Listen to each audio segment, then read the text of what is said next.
전직 대통령 사저가 가압류가 됐다는 사실 하나만으로도 지금 논란거리. 박근혜 전 대통령 대구 달성 사저에 도대체 무슨 일이 있었길래요? 이제부터 이 말을 하나하나 짚어보겠습니다. 일단 4년 전 박근혜 전 대통령이 달성 사저 입주 당시 모습부터 먼저 만나보겠습니다. 대구 시민 여러분, 박근혜입니다. 힘들 때마다 저의 정치적 고향이자 마음의 고향인 달성으로 돌아갈 날을 생각하며 견뎌냈습니다. 제가 달성에 오면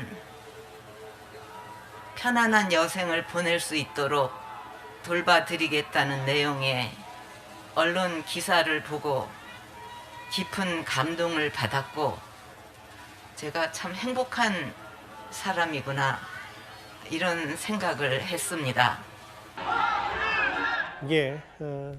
벌써 박 전 대통령이 달성 사저에 거주한 지 4년이 됐네요. 제 옆에 이고은 변호사 나와 있습니다. 어서 오십시오. 일단 하나하나요. 가압류. 박근혜 전 대통령에게 돈을 빌려줬다는 사람들의 주장은 뭡니까?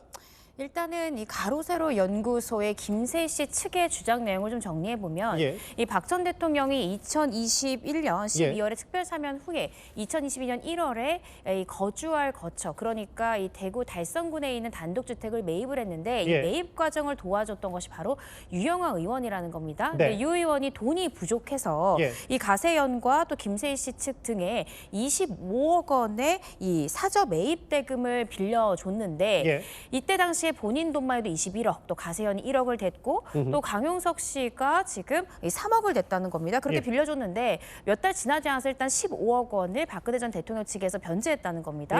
그런데 4년이 지나도록 10억 원에 대해서는 미변제 상태여서 이 내용 증명을 2차례가량 보냈지만 회신이 없어서 어쩔 수 없이 이 부분에 대한 변제를 요구하고자 법적 조치를 취했다는 것이 김세희 씨 측의 입장입니다.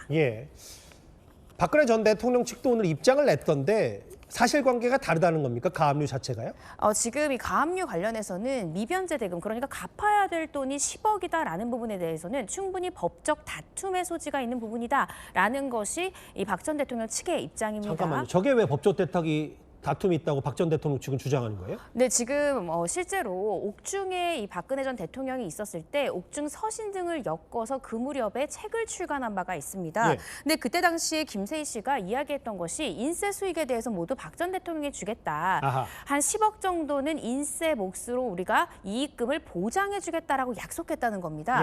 그렇다라고 친다면 25억을 빌렸는데 이 10억 부분에 대해서는 이미 약속된 금원이고, 그걸 빼고는 15억이 남았는데 15억은 이미 다 갚았으니 사실상 변제할 금액이 없는 것이 아니냐라는 것이고요.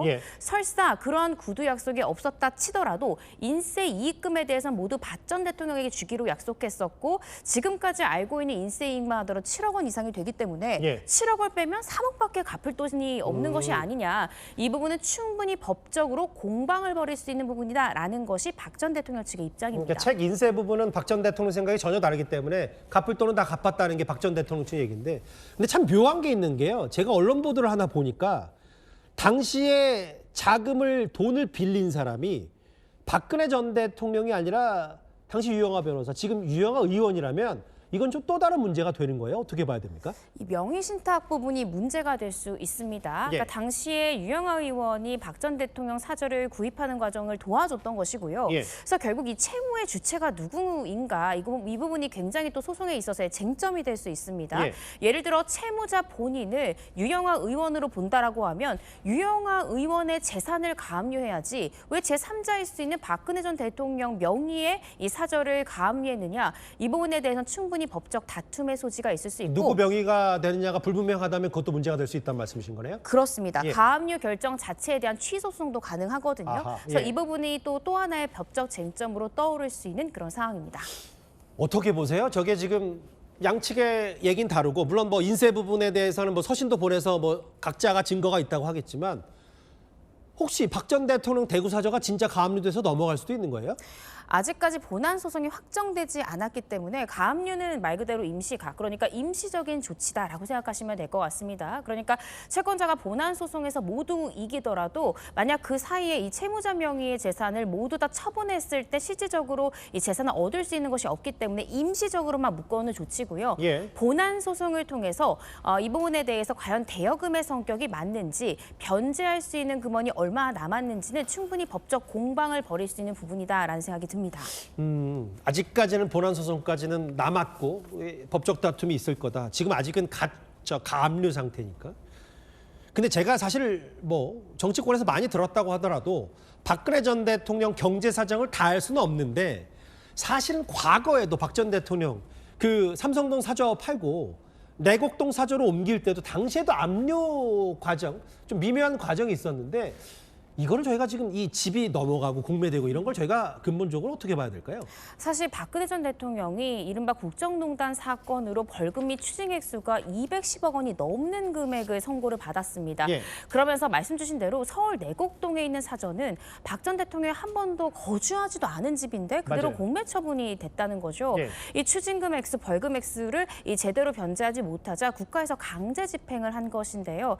이렇게 결국 공매 처분이 됐는데, 그리고 나서 특별 사면 후에 얻은 이 대구 달서군에 있는 단독 주택마저도 지금 가압류되면서 예. 사실 박근혜 전 대통령을 지지하는 지지자들은 굉장히 안타깝다라는 의견을 지금 표명하고 있는 그런 상황입니다. 이건 변호사님, 물론 뭐 조심스럽고 뭐 전망의 영역이긴 한데 뭐 전문가시니까 가압류가 본안 소송 누구 손 들어줄 가능성이 높다고 보세요? 실질적으로 미변제 대금이 어느 정도 남았다고 봐야 되느냐 굉장히 중요할 것 같고요. 예. 또 지금 책 관련해서 여러 가지 공방들도 있는 것이고, 과연 구두 약속의 효력이 어디까지인가 이런 것 등등이 있겠지만 예. 이 부분에 대해서는 증거 관계를 조금 더 살펴봐야 되지 않을까라는 그러니까 안 생각이 갚은 듭니다. 돈이라든지 혹은 네. 이 구두지만 실제로 문서가 얼마나, 책 인쇄 부분의 공방 숫자가 어떻게 명확하게 증빙이 되는지 이 부분 좀 따져봐야 되니까 아직은 좀 섣부르게 예단하기 어렵군요. 네, 그렇습니다. 알겠습니다. 전직 대통령 사저의 가압류 논란, 이고은 변호사와 하나하나 풀어봤습니다. 잘 들었습니다.